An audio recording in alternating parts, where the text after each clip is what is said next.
मी हे तिसऱ्यांदा सांगतो आहे, केवळ जनतेने नाही माध्यमाने देखील समजून घेतलं पाहिजे की आपल्या बजेटच्या नॉर्म्समध्ये शेड्यूल कास्ट आणि शेड्यूल ट्राईब यांच्या वैयक्तिक लाभाच्या योजना त्यांच्या हेडखालीच दाखवाव्या लागतात. त्याची तरतूद ही त्या हेडखालीच करावी लागते आणि म्हणून अजितदादांनी बजेट मांडताना त्या हेडखाली ती तरतूद केली आणि आपल्या बजेटच्या भाषणात हे सांगितलं की आम्ही रेग्युलर तरतुदीपेक्षा किती जास्तीची तरतूद केलेली आहे आणि ती कशाकरता वापरणार आहोत.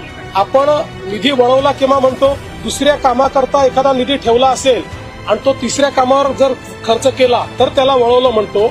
बजेटमध्ये जर कायद्यानेच तुम्हाला त्या विभागाकरता किंवा त्या घटकाकरता जो पैसा खर्च होतो तो त्या घटकाच्या मंत्रालयात दाखवावा लागत असेल तर ते दाखवणं चूक नाही आणि तो खर्च करणं देखील चूक नाही. मला असं वाटतं पुन्हा एकदा आपल्या माध्यमातून मी सांगतो, पैसा कुठेही वळवलेला नाही.